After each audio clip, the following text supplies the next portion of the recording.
Base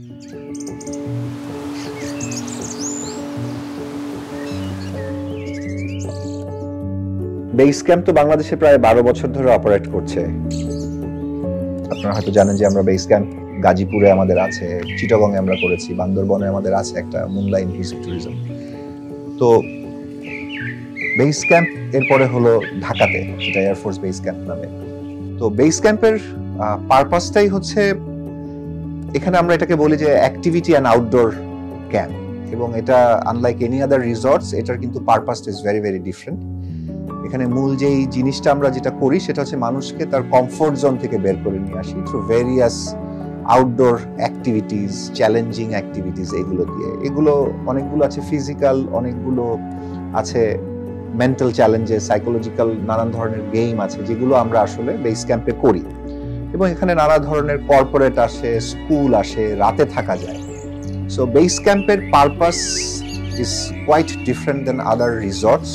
so base camp যখন আমরা design করতে বসি, এটার নানান ধরনের অ্যাসপেক্টগুলো নিয়ে যখন আমরা চিন্তা করি, সেটার ডিজাইন টেবিলে যখন বসতে হয়, এটার পিছনে কিন্তু আসলে বেশ অনেক ধরনের চ্যালেঞ্জ আসলে আমরা ফেস করি। এই চ্যালেঞ্জেসগুলো কিন্তু আমাদের কিস্টোন বলি এবং আমরা বেস ক্যাম্প বলি, একসাথেই এটাকে রিজলভ করতে হয়। এবং এই জায়গায় কিস্টোন কিন্তু একটা দুর্দান্ত কাজ করে।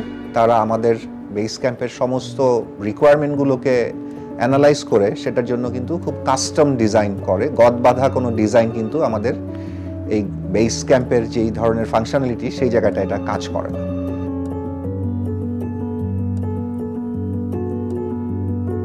আমাদের সাইটের মাঝখানে একটা সফেদা গাছ, তো আমরা ডিসিশন নিলাম মাস্টার প্ল্যান করার সময় এই সফেদা গাছটাকে আমরা রাখবো। তো এখানে আসলে ফুটবল ফিল্ড হওয়ার কথা ছিল, পরে আমরা ফুটবল ফিল্ডটাকে রিলোকেট করি because we wanted to keep the safeda tree. এটা ছাড়াও সাইটে দুইটা বড় খেজুর গাছ ছিল, যেটা আমাদের মাস্টার প্ল্যানের আমাদের মাল্টিপারপাস টাওয়ারের লোকেশন অনুযায়ী এটাকে কাটা লাগে। তো আমরা ডিসিশন নিলাম আমরা গাছ কাটবো না, আমরা এই গাছ দুটাকে পরে রিলোকেট করি। So through out the design আমাদের একটা চিন্তা ছিল কিভাবে নেচারকে আনইন্টারাপ্টেড রেখে যত কম ইন্টারভিন করে আমরা একটা ডিজাইনকে এস্টাবলিশ করতে পারি। এখানে এটার পুরো ডিজাইনটা কিন্তু বেশ অনেকগুলো জিনিস আমরা এখানে মাথায় রাখি। আমরা যেহেতু এখানে এটা ভেরি মাচ আউটডোর, আমাদের এই পুরো ডিজাইন এবং এটার এক্সপিরিয়েন্সটা যখন আমরা ডিজাইন করি, আমরা কিন্তু পুরো জিনিসটার ভিতরে ফাংশনালিটির পাশাপাশি এটার অ্যাস্থেটিক্সের দিকে আমরা মনোযোগ দিই। আপনারা দেখবেন যে এখানে বেশ কিছু কন্টেইনার আছে এবং এটার ডিজাইনগুলো যদি আপনি দেখেন, এটার ভিতরে কিন্তু একটা রাস্টিক রাগেড ব্যাপার আছে এবং এটা কিন্তু কমপ্লিমেন্ট করে the services that we offer. So এই ডিজাইনটা এমন কিছু না যেটা এখানে খুব ফিনিশড কিছু একটা, আবার আমি এখানে খুব চ্যালেঞ্জেস আউটডোর ক্যাম্পিং প্রমোট করছি। এটা কিন্তু একজন আরেকজনকে আসলে কমপ্লিমেন্ট করে আমাদের ডিজাইনগুলো। এবং এই ডিজাইনটা দেখতে যতটা ইজি মনে হয়, এটাকে ফাংশনালি এটাকে আসলে যখন আমরা অ্যাপ্লাই করতে চাই, এটা যখন ফাংশনাল করতে চাই, তখন কিন্তু এই রাস্টিক রাগেডনেস অনেক ধরনের প্রবলেম তৈরি করে। সো এটার পিছনে প্রচুর থটের ব্যাপার আছে। আমরা এমন সব ম্যাটেরিয়াল ইউজ করি বাংলাদেশে, you know about the climate and এখানকার বৃষ্টি, ঝড়, রোদ সবকিছুই অনেক এক্সট্রিম।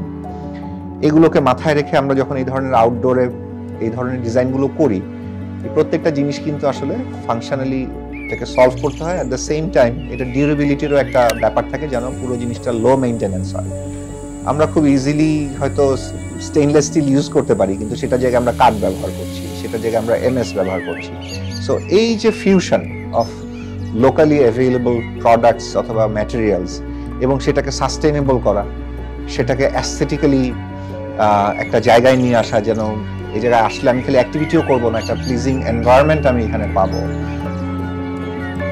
এখানে বেশ কিছু নতুন জিনিস তৈরি করা হয়েছে যেগুলো আসলে বাংলাদেশের ফার্স্ট।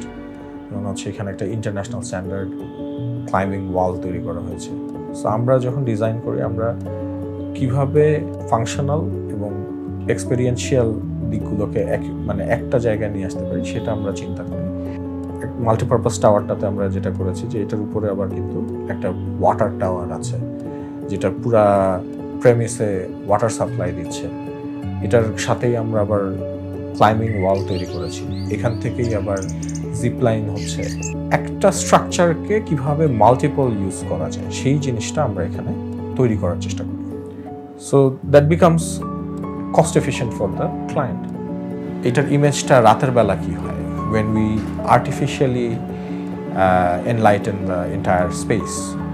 রাতের বেলা এখানে ডাইনিংয়ের বিষয় আছে, এখানে থার্সডে নাইট কার্নিভাল বলে একটা প্রোগ্রাম হয়।